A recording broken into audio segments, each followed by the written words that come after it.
God's opinion is always different from your own. He will not see things the way you do because He is God. And that is even for the best. Let me give you an examples of how God's opinion is always different from ours, right? The disciples were passing through Jerusalem and they looked at the temple. Oh, Master, Jesus, look at how beautiful this temple is. Jesus looked at the temple.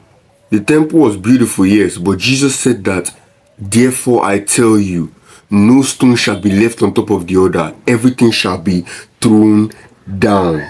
Jesus told them that everything will be thrown down. He reminded them of the end that is to come. Even in the book of Samuel, when Samuel saw Eliab, he was like, this is surely the Lord's anointed. God said, look not at his height, nor at his face, at his stature. Don't look at that. For humans judge with the outward appearance, but I, the Lord, judges by the heart. God's opinion is always better than yours because God sees what you cannot see, and what He sees is what will truly help you. The disciples looked at the temple and they saw beauty, but Jesus saw destruction, and He was reminding them of the end to come so that they will not be taken unaware and they will not be destroyed. Samuel looked at the outward appearance, things that don't matter, but God looked at the heart. The heart is what controls a man and determines the success of a man's life.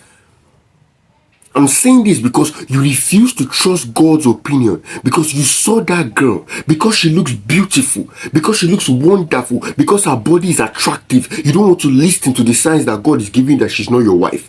Humans judge by the outward appearance, but I, the Lord, judges by the heart. You are making a great mistake. The mistake that the disciples were making, the mistake that Samuel nearly made. You are looking at the outward appearance instead of judging by the heart. Trust God's opinion. That girl ain't for you. She's not for you, guy. You will meet another one.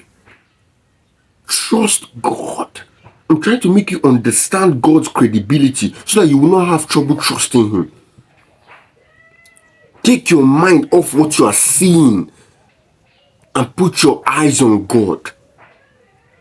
You may not see it now, but it's working out for your good. Things you may not understand it now.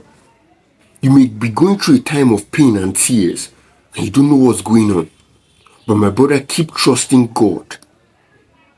God always has an answer for you. Don't assume that God has nothing to say. If you always go to pray knowing what God is going to tell you, then you're not praying, you're talking to yourself. So when you don't know what God is going to say and you're uncertain, it's a good thing. Open your heart up and trust Him to speak something to you. Trust Him to teach you something, to direct you, to give you understanding when things don't make sense. God's opinion is always better than yours. In the worst situations, don't have that mentality that I don't want to, there's nothing God can tell me that will help me. No. Just get closer to Him. Asaph in the Bible said that when he looked at the way wicked people were prospering, he got angry. But when he entered into the presence of God, he began to pity them because God showed him the fate of all those wicked people.